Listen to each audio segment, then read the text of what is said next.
welcome to this edition of New Day. My name is Brigham Mugabe Luke, and today marks the 3rd of June 2026. It is the Martyrs' Day celebrations, though this time round people will not be able to attend in person due to the Ebola outbreak that is ongoing that kick-started in DRC, and of late we've seen quite a number of gatherings that are being cancelled because of this outbreak. But today that does not stop us from celebrating the Martyrs' Day. Doctor, do you also have martyrs in... I'm a Catholic. I know. Yes. But then being you're so much an African. So are you celebrating Martyrs' Day? Yeah, why not? It's a national holiday, so why not? Yeah, we have a lot of memories. Whoever grew up was born and raised in a Catholic family, you understand the magnitude of this day and how important the day is in various, Yeah.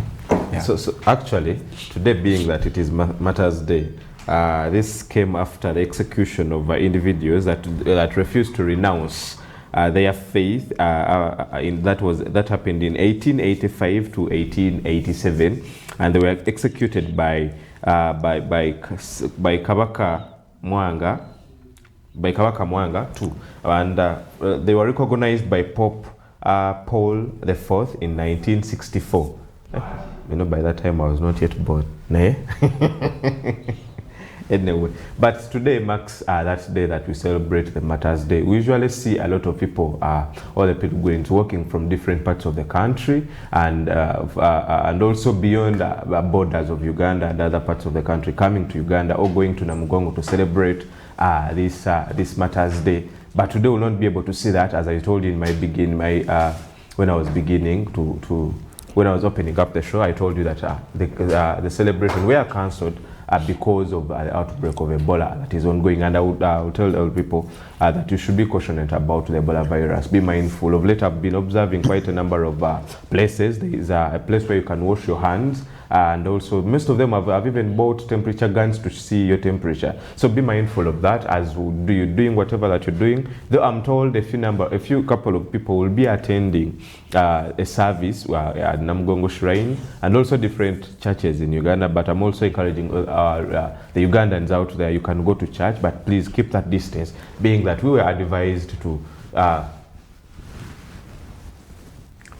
be cautious about this. But besides the Martyrs' celebrations that are ongoing on today, over yesterday we saw quite a number of Kenyans on the streets of Nairobi protesting against the US Ebola quarantine that they suggested to construct or to set up in Kenya, and very many people weren't okay, to the extent that a court in Kenya came out and ruled against it, saying that it is not good. However much, yesterday we saw a meeting in the White House where the President of the President of the United States of America, that is Donald Trump, he was in a meeting with a couple of delegates talking about, and he mentioned that the life of the American matters more than anything. But on your screens, you're watching what's happening in Kenya. People striking, protesting that it is not okay. The US cannot construct a quarantine center in Kenya because it is not okay with them, being that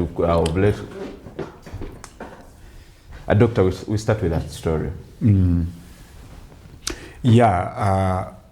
The demonstrations in Kenya are so paramount. I so much admire the Kenyan, community. Spirit. Yeah, the Kenyan community. Do you remember the 27 strikes in Kenya, the Mwai Kibaki and Uhuru Kenyatta? Yes. Yeah. They were 2007. I witnessed that strike, and very many people were killed. And where were you by 2007? I was in Eldoret. Are you in Kenya? Yes. Okay. Yes, I was in What were you doing? I didn't know that you were a Kenyan envoy in Uganda. No. No, I'm not a Kenyan envoy. But you were studying there? No. I was just taken there. Okay. Just to see how Kenya looks like. So when you talk about the Kenyan spirit when it comes to striking, and you remember the Gen Z word, it started in Kenya, where we saw quite a number of youths striking on the streets of Kenya. Yeah. Fuel prices, they striked. Now this time round, striking against the quarantine center that is set to be constructed within Nairobi? Yeah, I think they have the right cause. They have the right cause. You know, our leaders sign a lot of things. They sign a lot of things that we don't understand. But the Kenyan community seems to be very, very vigilant on what's really happening in their country. Actually, I just got to know that even when it comes to what we call an economic debt, a national debt, Kenya's debt is bigger than ours. Yes. You know, but of course, the Kenyan society has always branded themselves as people that would stand out and, you know, speak out, which is very, very, very, very important. And yes, it's a little bit surprising for the Ugandan community. We don't have any kind of activism. And the Arsenal and then we forget about. But there is a very serious issue, by the way. Out of all the East African countries that are having Ebola, that you know, where Ebola has been talked about and where the outbreak has always been coming out, you don't see any country that has Ebola. I mean, the cases going up apart from Uganda and Congo. But you don't have to forget, Uganda is not only the only country that has boundaries with Congo. You know, so many other countries have boundaries with Congo. And you so much get surprised that why is it that the rest of other countries do not talk about Ebola? So Ebola does not cross to Rwanda, Ebola does not cross to Burundi, it doesn't cross to other parts of the, you know, it only comes to Uganda. And we've always been talking about why is it that, yes, let us take what the ministry has told us, that there is Ebola right here. And why do you have to close the border? That is going a little bit so far. That's going a little bit so far. We don't believe that will be the right precaution. We're not saying that what the ministry is doing, they are not in the know, but the entire objectivity of understanding exactly what they are trying to put forward is really, you know, it's very disturbing. So the Kenyan community, Ruto is pushing forward, by the way. There was time we were doing a story right here, and I told you that Ruto seems to be someone that we have just hiked, or how can I put it up? It was someone that's someone that got arrested with international politics. Actually, the Kenyans call him a yes man. Yeah. This kind of international game is so big. It's so big. I wonder why he doesn't call his grandfather or his godfather to always help him and advise. Now, the kind of business that he's trying to talk about, because when America asks, come on, they don't ask, they suggest. And when it comes to a country like Kenya, they don't ask, they suggest. But at the end of the day, you have to be in position to share a little bit of some sovereignty. You have to be in position to share a little bit of some sovereignty. So people are saying that why do you have a quarantine center to cater for the Americans? Do the lives of the Americans matter in Kenya more than the life of the Kenyans? You know, they are reminding us of the Black Lives Matter movement that was in the United States, you know, during the time of the pandemic and all that. So Ruto seems to be losing a battle. Domestically. Remember, they're about to go in for elections, and very many people at Tilbury, warming up for him. They were like, okay, we are going to show him what politics is all about. But by the end of the day, as a region, we are getting tainted. You know, we are no longer supposed to do any kind of transactions on the international market. Whoever is coming from Uganda is branded. CNN is like, making us believe. Actually, I saw quite a number of people, to the extent that a president went onto his X account and mentioned about the CNN reports that were that they published concerning the Ebola outbreaks, that numbers are escalating. And he said it is not true, provided by the information that people are giving out to the public. The information is very, very false. It's not correct. And you ask yourself, what's the agenda behind it? Because you cannot say that of late Uganda has almost like 150 patients of Ebola, yet it is not right. So we don't really know what's going on. But back to Kenya, the Kenyan striking, what does that imply? Should we also embrace the same culture in the East African region? You've mentioned about, we are not seeing Ebola in Rwanda at the moment. We are not seeing Ebola in the Republic of Congo, so what is really happening? What's happening why Uganda and Congo? What's happening is really very bad, by the way. It's very, very bad. I was talking to talking to one of my bosses somewhere, and then they were talking about how they are getting affected. He was supposed to be traveling to Brussels for a conference, but he can't travel. Why? Because all those countries have put up some mark that whoever is coming from Uganda and Congo, you're not supposed to get there up for 90 days. So meaning that for the next 3 months, people are not going to be doing any kind of businesses. So those that have had scheduled flights already, those that have been supposed to be flying to Uganda, come on, with this economy, why don't you do better than this? We believe that they could have done better than this. If you have only 7 cases that have been, and these people can be quarantined, you're scaring everyone. You're scaring school-going children. You're scaring tourists. You're scaring investors. You're scaring everyone. You're throwing a country in panic.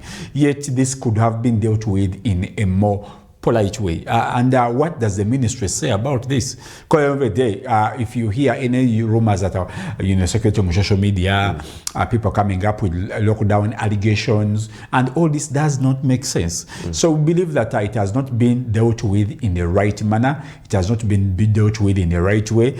We like the fact that the Kenyans have at least stood up and that defended the international or their national image to ensure that their country is protected from such negativity, because there are so many people, with our economies that so much thrive on tourism, because Kenya is the biggest tourist destination within the East African region. Though Uganda has more tourist attraction centers, but Kenya is the biggest tourist destination, within the East African region. They almost make $10 billion. Uganda makes only $1 billion or $2. So the point that I'm trying to push forward is that countries that are so much relying on this, they need to be very, very strategic in their communications. And why would you so much go in for a press, for any kind of declaration that's going to make your country get affected at this level? So I believe... Did Ruto think about that, being that the US wants to construct a quarantine center within Kenya? And did he think about the Kenyans at first? Because according to the information that is being given out to the public by the international media agencies, it indicates that the cases are keeping going, cases are rising day by day. But did he think of it, the reason behind it, he thought of the money? Now, whenever you see, we've always been talking about how money is made, how good money is made, by the way. Good money is made through wars. When you see Iran hitting, America hitting on the side of Iran, America, and getting on this way, it's business. It's business, and the so-called politicians are taken up and they are funded. Because for someone to run for an American presidency, you must get a lot of money from people. Because that's one of okay, if you really want to contest for American presidency, you must be in position to convince the people. So if someone is convinced, they must be in position to give you the money to run. In such countries, politicians don't give money to voters. They can even get you locked up, because that's corruption. So if you are genuinely having, good motives for a nation, you must be in a position to convince the people, right? And if someone is convinced, they donate to your campaign trail. Now, so many people that we call them lobbyists, so many people that contribute to the campaign trails of so many leaders that you're seeing in the West, they are different companies, global powers, global companies. Some of them are pharmaceuticals, some of them are technological countries, some of them are military companies. You understand? So on condition that when you get into power, you must be in position to come up with the policies that are going to help them get their money back. In fact, they invest in you, all right? So when the pharmaceuticals or when the farms have all the new drugs that they want to they want to promote, they always want to run for guinea pigs. And the guinea pigs are the African people. That has been the case for so many decades. So they always run here. So how do you ensure that Africans are guinea pigs? You must create something that is worth international media attention. Doctor, what does this symbolizes to the African continent, being that we are seeing an African president accepting a quarantine center amidst the escalating Ebola cases within the region? What does this? By the way, the quarantine center is not bad. we are not against it. But so it's not bad in that very angle because at the end of the day, it's a quarantine center. But risks are very high, Doctor. No, there are no risks. But what are they going to do within the quarantine centers? That's the biggest point. Okay. Two, when all these quarantine centers, when America puts up a facility, it's an American facility. Okay. They don't allow anyone to come there. They don't allow anyone to come there. And yes, the fact that it is at the gateway of the East African region. This is something. Yes, when it comes to countries that so much go to the coast, to the East African coast, whatever they do affects the indoor. Whatever they do affects the inside. The interior part of East Africa. You understand? Yes. So if it's something that affects Kenya, Uganda is going to get affected. Congo is going to get affected. Yes. Just like Rwanda, Burundi, and so many of these countries. So that's why people are saying that maybe Ruto is so much bending solo. Actually, this also takes me to the other point. America declared that they are cancelling out almost 30 embassies on the African continent. They started with Burundi yesterday. Burundi, the Burundi embassy can no longer provide visas to people. On that list, actually, I saw Uganda that will be part of it. I saw No. That's where I was coming. Uganda was left. Uganda is one of the countries. 21 countries were left out of the 80-something. Yeah, out of all the African countries, Uganda was, But at the end of the day, I just want to show you how strategic this country is. Uganda is very strategic in so many of these issues. You might see that the quarantine center is being put in Kenya, but the interest is in Uganda. That's how they operate. But at the end of the day, at least there is some kind of yes, our leaders are still letting us down. Our leaders are still letting the African continent down. But there is some bit of awakening amongst the African people. There is some bit of awakening. You don't have to forget that even when Emmanuel Macron was in France, was in Kenya, people were demonstrating. They didn't give him that attention. So there's a little bit of some awakening that the Africans are no longer those people that you just come and tell, give them access, tell them lies, and then they just come to the terms of that. We've always been talking about Ibrahim Traoré. I was being in position to chase away the mosques that are being constructed by Qatar and Saudi Arabia. So there is some bit of awakening, though it's a little bit hard for the leadership, because a leader, they come to you legitimately using the protocols and the agreements and the bilateral treaties that you've signed. Because that's how they come to you. They don't come to you just from nowhere. They come to you because of the terms. They come to you because of the IMF. They come to you through the World Bank. You understand? Yes. So you see a leader signing something, kumbe msaja what is already taken up. So it's a little bit hard for the leaders. So the Kenyans might be serving their leader. If they might be serving their leader, it's a little bit different when you're in that seat. This is the conversation we wanted to have when we were talking about the discussion with Sonko and Faye. When you are Sonko and Doctor, we're going to go to that story. Now, I was a bit trying to connect up something that when you are a Sonko who is not the final legitimate authority, it's a little bit easier for you to fight. But when you fight, you need your country to move forward. You need your country to get out of the 12 billion, the 12 billion, debt challenge and all that. Yes. So it's a little bit easier for our leaders to be targeted by so many of these agencies, because at the end of the day, they know that you can pay. They have protocols, they have treaties that have been signed for decades. So it is always the people that rise up that can be in position to maybe to change the terms and the conditions. And sometimes when they change the terms and the conditions, it makes these people come up with the most treacherous approaches to ensure that they get their deal. If they want the quarantine center to be put up there, they will put it up. All right, Doctor. Thank you so much for that submission. We are going in for a short commercial break. We are coming back with more stories. Doctor mentioned about the vetting process that happened yesterday, and it ended yesterday, where those were appointed by the authority or the President of the Republic of Uganda, Yoweri Kaguta Museveni. He appointed quite a number of very many ministers, but the main one were 81. And yesterday we saw the last bunch being voted. Though some of them did go through the vetting, and Doctor. Surprisingly, a friend of his, he will come and give us more information, but let's come back in a few. We want to tell the president he cannot be making such a decision to people of Kenya without even considering what will be the effect of what they are doing. We feel that we are being shortchanged because they didn't even come for public participation. Everything that affects the people should come for public participation. So we, the people who are surrounding this area, and specifically Laikipians, we reject with the strongest terms the building of quarantine facility in Laikipia County.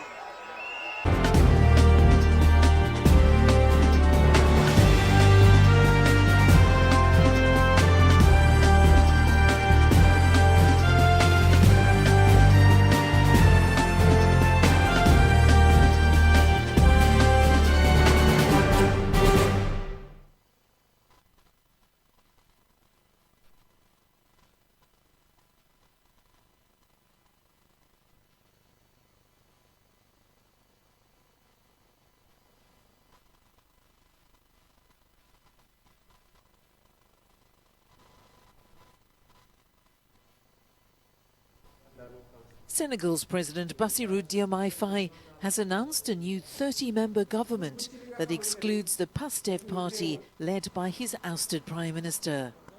Faye's announcement came in a live television broadcast less than 2 weeks after he fired former ally Ousmane Sonko.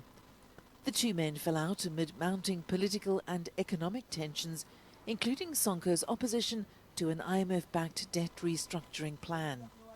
Lawmakers rebelled against Faye's decision by reinstating Sonko as a member of parliament and overwhelmingly backing him as speaker. Last week, Faye named senior economist Amadou Al-Aminou Mohamed Lo as prime minister, saying he has the expertise to steer Senegal out of its crippling debt. A popular figure, Sonko announced on Monday that PASTEF would not participate in the new government, deepening the country's political crisis. In a post on X, he said points of disagreement emerged in discussions with Faye on Monday about the future role of the party, which holds a large parliamentary majority. Senegal's President Bassirou Diomaye Faye has announced a new 30-member government that excludes the PASTEF party led by his ousted Prime Minister. Faye's announcement came in a live television broadcast less than 2 weeks after he fired former ally Ousmane Sonko. The two men fell out amid mounting political and economic tensions, including Sonko's opposition to an IMF-backed debt restructuring plan. Lawmakers rebelled against Faye's decision by reinstating Sonko as a member of parliament and overwhelmingly backing him as speaker. Last week, Faye named senior economist Amadou Al-Aminou Mohamed Lo as Prime Minister, saying he has the expertise to steer Senegal out of its crippling debt. A popular figure, Sonko announced rebelled against Faye's decision by reinstating Sonko as a member of parliament and overwhelmingly backing him as speaker. Last week, Faye named senior economist Amadou Al-Aminou Mohamed Lo as Prime Minister, saying he has the expertise to steer Senegal out of its crippling debt. A popular figure, Sonko announced on Monday that PASTEF would not participate in the new government, deepening the country's political crisis. In a post on X, he said points of disagreement emerged in discussions with Faye on Monday about the future role of the party, which holds a large parliamentary majority. Prime Minister. Faye's announcement came in a live television broadcast less than 2 weeks after he fired former ally Ousmane Sonko. The two men fell out amid mounting political and economic tensions, including Sonko's opposition to an IMF-backed debt restructuring plan. Lawmakers rebelled against Faye's decision by reinstating Sonko as a member of parliament and overwhelmingly backing him as speaker.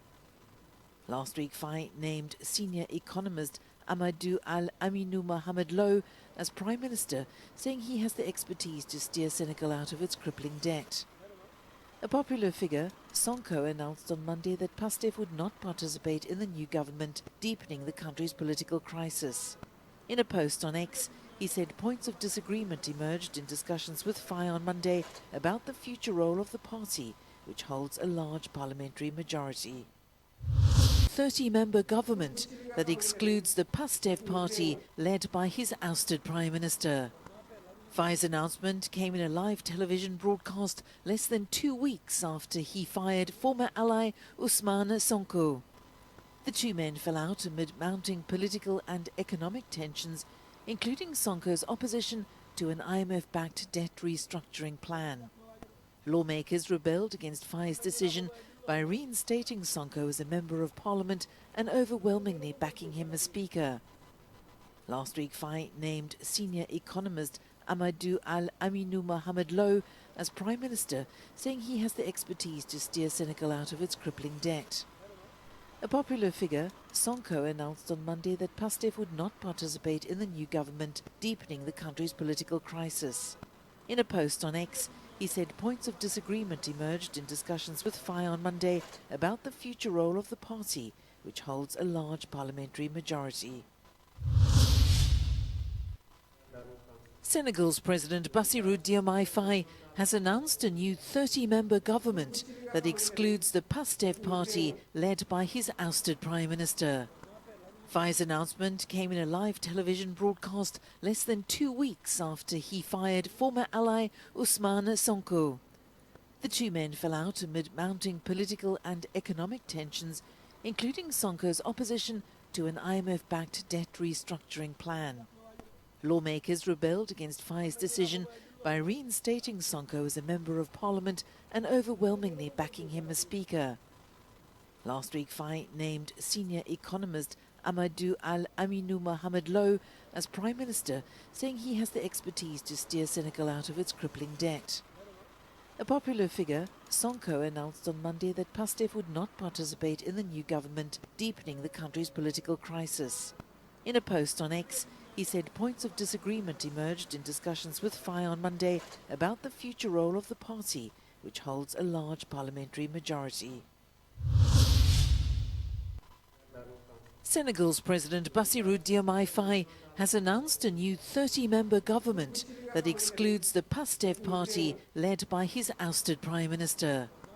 Faye's announcement came in a live television broadcast less than 2 weeks after he fired former ally Ousmane Sonko. The two men fell out amid mounting political and economic tensions, including Sonko's opposition to an IMF-backed debt restructuring plan. Lawmakers rebelled against Faye's decision by reinstating Sonko as a member of parliament and overwhelmingly backing him as speaker. Last week, Faye named senior economist Amadou Al-Aminou Mohamed Lo as prime minister, saying he has the expertise to steer Senegal out of its crippling debt.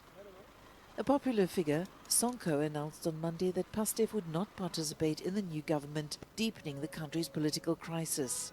In a post on X, he said points of disagreement emerged in discussions with Faye on Monday about the future role of the party, which holds a large parliamentary majority. Senegal's President Bassirou Diomaye Faye has announced a new 30-member government that excludes the PASTEF party led by his ousted Prime Minister. Faye's announcement came in a live television broadcast less than 2 weeks after he fired former ally Ousmane Sonko. The two men fell out amid mounting political and economic tensions, including Sonko's opposition to an IMF-backed debt restructuring plan. Lawmakers rebelled against Faye's decision by reinstating Sonko as a member of parliament and overwhelmingly backing him as speaker. Last week, Faye named senior economist Amadou Al-Aminou Mohamed Lo as prime minister, saying he has the expertise to steer Senegal out of its crippling debt.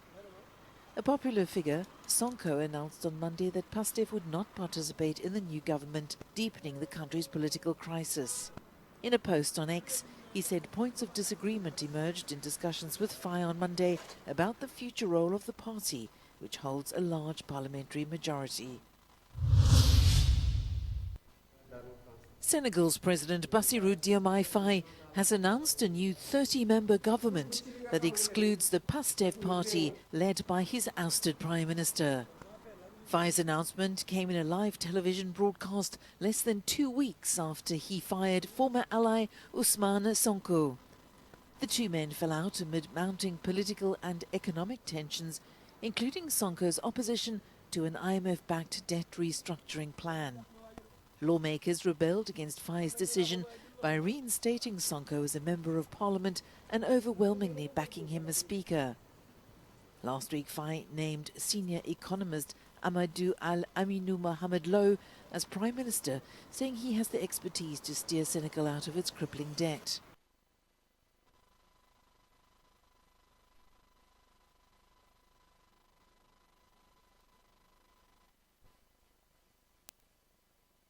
Great when it came to the sports segment. Derek did you justice when he mentioned about the volleyball tournament that is ongoing in the Republic of Uganda, and so on when he mentioned about the football. But besides that, I bring you back to the world of news where we talk about the US, Iran, where Iran suspends talks with the US over Israel's attack on Lebanon, and we've seen quite the war has been ongoing between Israel and Lebanon after this war happened between Gaza and Israel, and we've seen quite a number of challenges where very many people have been killed. Doctor, you know, when it comes to international news, I believe you have more say concerning issues that we are seeing Iran suspending talks with the United States of America, yet we expected Lebanon wouldn't be a reason behind the suspension of talks between the two countries. Yeah, one of the biggest conditions that was put up when it came to the peace deal that America is supposed to have with Iran, one of the issues that Iran raised, that if war is supposed to, if they are to end the war, or the conversation of war, the conversation about war, if it's about to come to an end, Iran put up terms and conditions. One of the terms and conditions was that America should vacate the Strait of Hormuz, and they should allow Iran to control it totally. That was the first one. It was about the declaration of the status of the Strait of Hormuz, that it is something that has to be 100% into the hands of the Iranians. That was the first one. The second one was about the nuclear, the uranium that they have. America wanted to take away, wanted Iran to get rid of the uranium. And one of the ideas was they either take it to China, Kazakhstan, or Russia. But Iran also says that we are not getting rid of our uranium. Now, the other condition that probably would give a clear understanding over this, that Iran says that America should not only get out of the Strait of Hormuz with their naval blockade, they should also be in a position to let Israel stop bombing, what we call Why Israel? Because I believe if they wanted to stop the bombing or the fighting between Israel and Lebanon, they would say, they would come out straight and talk to Israel concerning the ongoing war between Israel and Lebanon, than putting it under, being one of the conditions for the talks between the two, between the US and Iran. Yes, the point is about the relationship between America and Israel. You should be in position to understand that out of all these discussions, the conflict that was so much involved America, was not suffered by America. This is an Israeli conflict. America is just dragging themselves in to fight in a war protecting the Jewish state. America has mandate, not only America, even other European powers. They have the mandate to protect the Jewish state.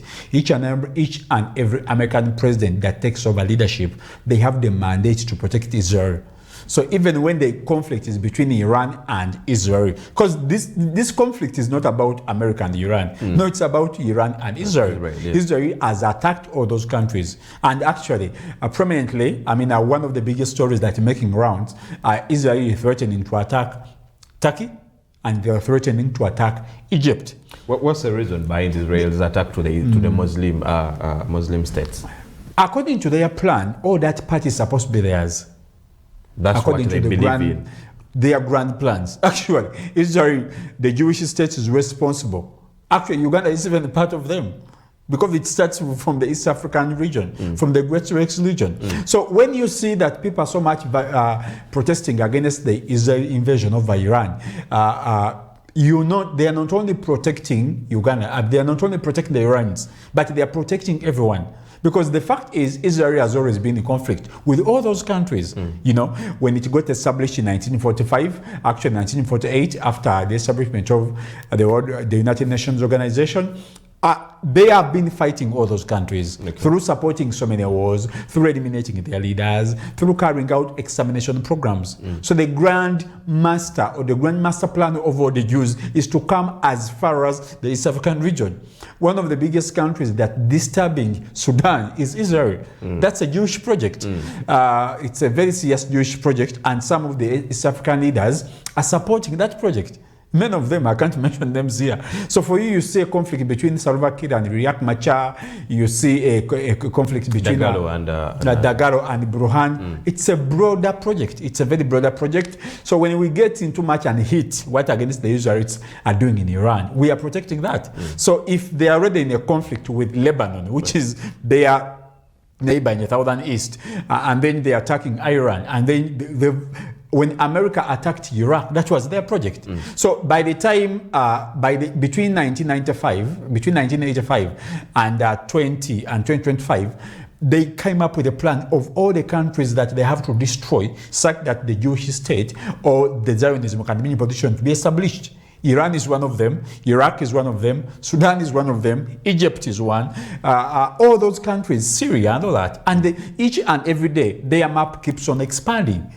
The map keeps on growing and expanding. In Syria, they've already taken up what's called the Golan Heights. Yes. Palestine was divided into two. Yes. So Gaza is, a little bit of where they push the people. And what they are committing there is serious. It's genocide. And these are not my words. These are words of the International Court of Justice. This case was pursued by South Africa. It is genocide on record.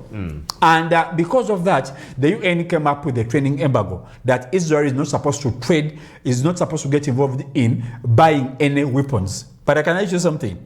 By the end of last week, there was, a report that came out and showed almost 51 countries since that sentence was passed by the International Court of Justice. 51 countries, including Brazil, one of the countries where Louis da Silva has been so much hitting them. Spain, that claims that they are no longer dealing with the Jews. They are some of the countries that supply weapons to Israel. To Israel. The UK, Italy.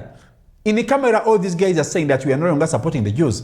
But in reality, they are giving them. That is what has dragged the humanitarian crisis in Gaza. Okay. So I was just showing you some of the countries that have already been taken up by the Jewish state.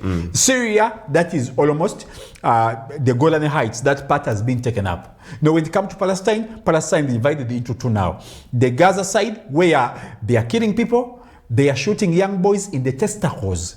This is on the record. They are castrating women.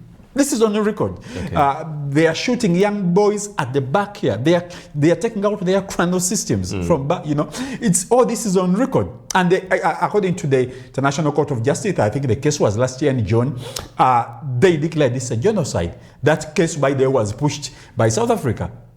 One of the cases that after the war between Israel and Gaza, the South African court went to the International Criminal Court and took a case there concerning how the Israelis killing people. As you've called it, they called it a genocide.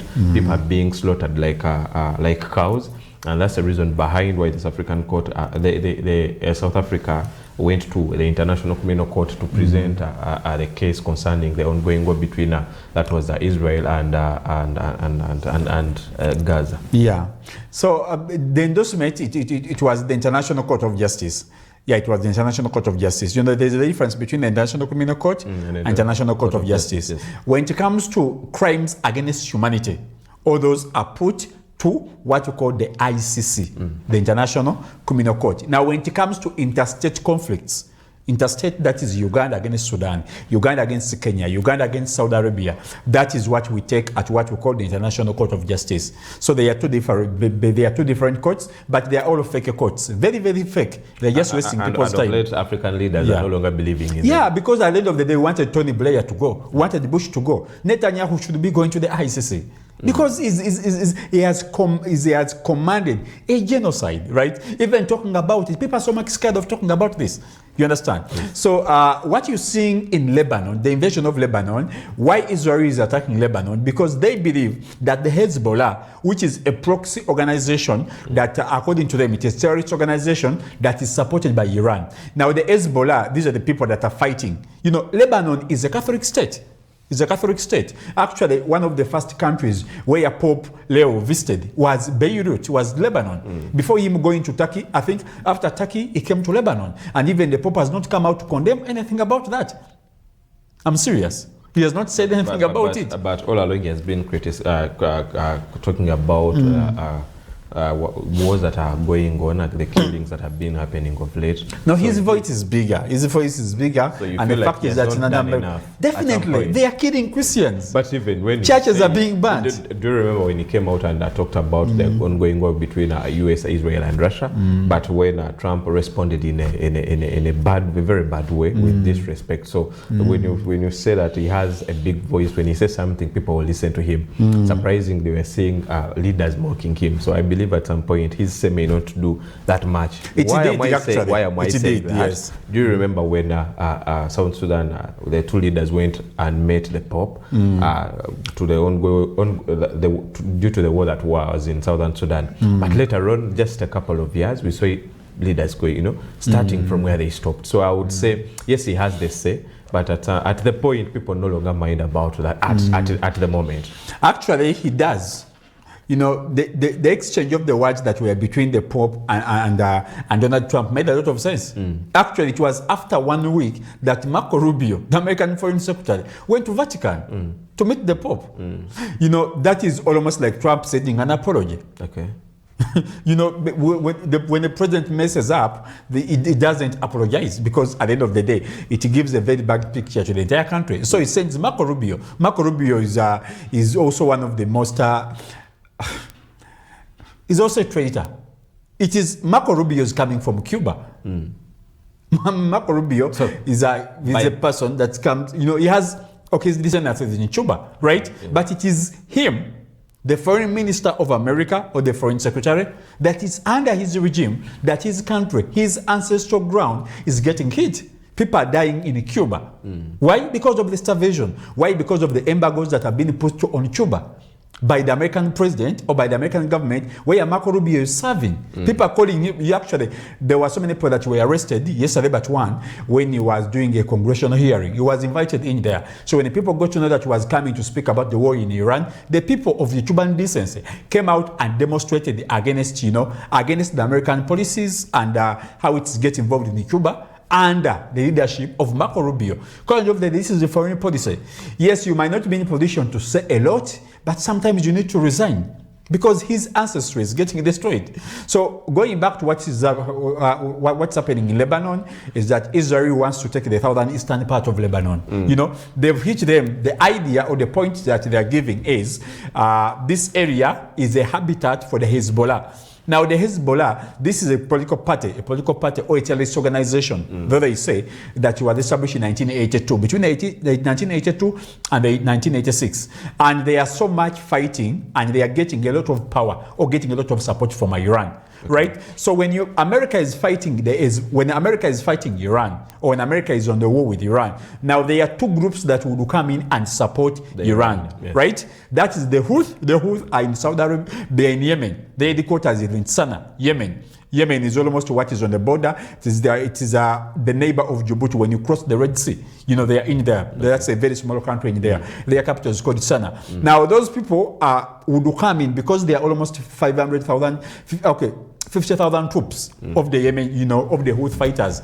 Now, these are the people that control what's called the Strait of El-Mandeb. That's why some time back that the leadership, the IRGC, the leadership of Iran came up and said, now if we can be in a position to control what's called the Strait of Hormuz, if we can get closed, we can also close what's called the Strait of El-Mandeb. Now that is the strait that is between Djibouti and Yemen. Now, because we said the Strait of Hormuz controls almost 20-25% of the global oil, right? Yes. The Strait of El-Mandeb controls around between 12 to 15%. So in other words, if Iran controls the Strait of Hormuz and their people, the Houthi, the Houthi fighters control what you call the Strait of Hormuz. Now they can suffocate the global economy. Okay. Now, those are the people that would come in to fight on the side of Iran. So the Houthi in Yemen, and then the Hezbollah in Lebanon, and then the Gaza people. You know, the entire region is controlled by what? It's controlled by Iran. So in a way of defining, in the way of weakening Iran, so the Israelis choose to respond by attacking the people in what? In Lebanon, or in a way of preempting, in a way of weakening the Hezbollah's operations in Lebanon. But in Lebanon, the Hezbollah are not seen as a terrorist organization. It is a political party that even has representatives in the government of Lebanon. You know, it's a legitimate party. But because of this, Israel has committed a lot of atrocities. They have committed a lot of atrocities in the southern region of Lebanon, in a way of coming to destroy the Hezbollah fighters. They have killed medical officers, you know, they have killed the reporters, they have destroyed churches, they've destroyed schools, they've killed school-going children, all in a way of trying to preempt or do away with the Hezbollah fighters. You know, so it's a very serious crisis. That's why when Iran was putting up a deal that they want to have a discussion with America in a way of coming up with the ceasefire, for them they are saying no. If America wants us to get on the table, they should also include that Israel should be in a position to stop their bombing towards Lebanon in the Hezbollah, and the Hezbollah. And they've somehow reluctantly responded to that. But in each and every time they've come up to respond, their response doesn't so much fight a lot. But these guys have also not kept quiet. They've also responded. They've also responded. They've hit a lot of areas in Israel. They've actually destroyed some of them. But what amuses me is even when they attack Israel, we don't get to see places that are being hit by the Hezbollah. Really? Forces.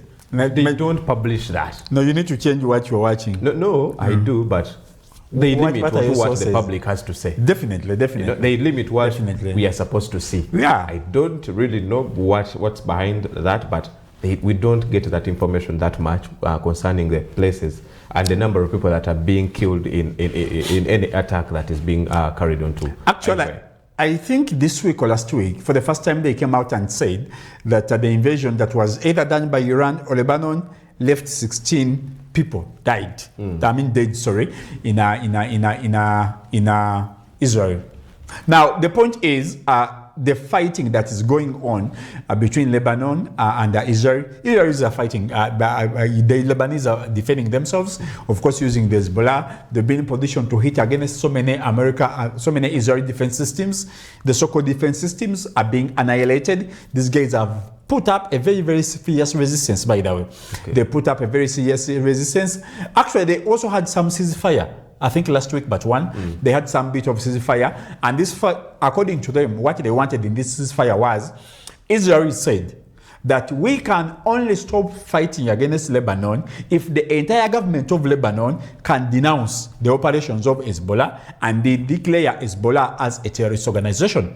But remember, in Lebanon, this is a political party that even has representatives in the parliament. Yes. You understand? Yes, I get so what the Israelis are asking for cannot be granted. This is what gives them justification to continue killing the children, to continue killing the medical officers, to continue killing the doctors, to continue destroying schools and hospitals in Beirut and some other parts of Lebanon. All right, Doctor, but allow me to bring you back to the East African community. Yesterday, a court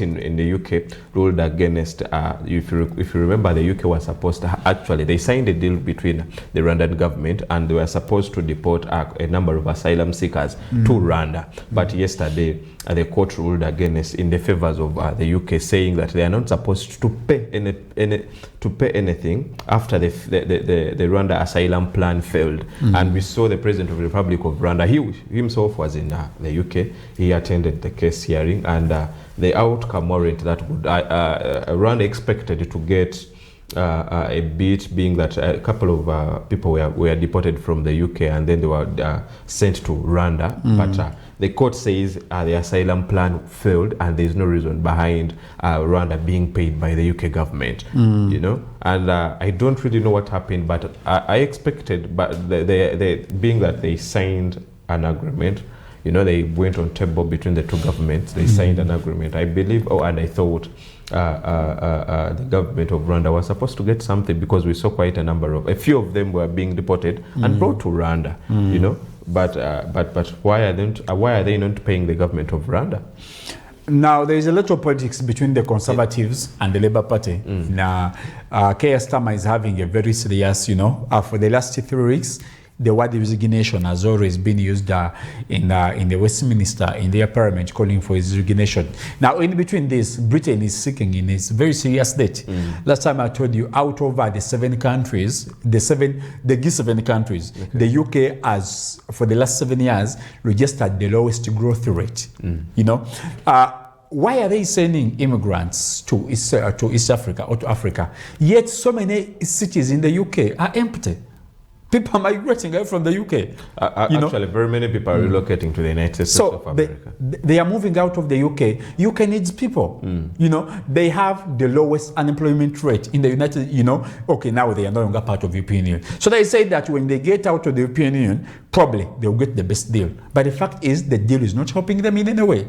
So this is a little bit of a very bigger problem. But of course, we are now discussing a symptom of a failed system. So when they got out of the European Union in 2016, they have failed to come up with a functioning government. From 2016 up to where we are right now, the UK has had 7 prime ministers, and all of them have failed to fix the UK. Yes. Yeah. So last week we did a story of why is fixing the UK becoming the unthinkable. Like, why is it becoming so hard? It's becoming so hard because they are broke. They don't have anything apart from the Premier League. So the reason behind not paying Rwanda, the Rwandan government, is because the government, it has no money to pay. They do not have money. One of the biggest challenges is that is failing the UK to come up with a functioning government is taxation system. You know, each and every prime minister that has come up with the policy, because right now you have so many people. That's why a conservative Kemi, that black woman from Nigeria, of course she's a UK now, you know, she's an English person. She's becoming so popular is because she's saying that Keir Starmer is failing to operate. Any decision now that you take as the political party in the UK is going to drag you out of the system. Keir Starmer has failed, not him. Rishi Sunak failed, not him alone. Theresa May failed, Cameron failed, Boris Johnson failed. All those are prime ministers that have failed to channel or to discuss a political, an economic policy that's going to ensure that the UK moves right in the good trajectory. They have failed. 2, you cannot have economic challenges and then you talk about paying another country to host immigrants. Maybe they had hopes at first that they will be able to pay back. No, it's not a discussion that is very good to have right now, most especially when they don't have the money. And the last part that I would submit on that, they are not bringing immigrants. If there is any country that needs immigrants right now, it's the UK. The UK. Because they don't have people. They are in the demographic winter. Okay. The people who are there are very old. Very old. They need workers.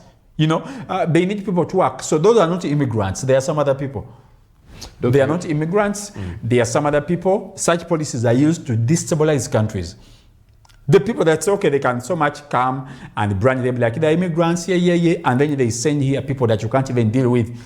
Remember, why Rwanda? Why Rwanda? Why Rwanda? The question came up when that deal was signed between the two governments, and very many people are asking, I posed the question. Why Rwanda? And I'm like, why Rwanda of all countries? So it's a little bit of a serious problem. Rwanda, of course, maybe I'll reserve some comments, but the biggest point is about the United Kingdom. That is one of the problems that they're having, but it's just a symptom.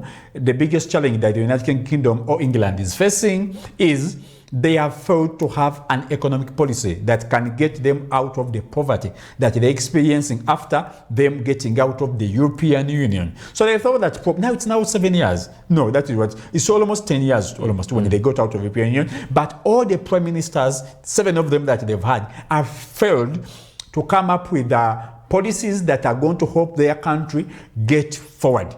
Remember, Britain doesn't have any resources. They got poor, they got rich by stealing all the resources from the world. Because almost all world, all countries, all lands, the British Empire has been the biggest empire, for so long. They went to Asia, they came to Africa, they stole a lot, you know. Now that where they used to steal from, they don't have any access to, you know. If you talk about how many technological countries that you've had out of the 10 leading technological countries, mention one of them that is coming from the UK. They're not leading in anything apart from Premier League. Doctor, you understand? So it is a very serious problem that it's a bit of a symptom, by the way. When you talk about the immigration policy, bring them to Rwanda, it's a little bit of a symptom, but the bigger problem is when they got out of the European Union, they have so far failed to channel or to come up with a better trajectory that can help the United Kingdom or England to get back and move forward, which I believe it is going to be very, very hard. It's going to be very, very hard. Now that where they used to steal from, there are some other thieves. The Chinese are here, the Russians are here. Stealing. And they can't just give you way, just like that. Just like that. Yeah, the organizations that they used to so much to steal resources, IMF, World Bank, UN, are also losing. You know, they are also losing it.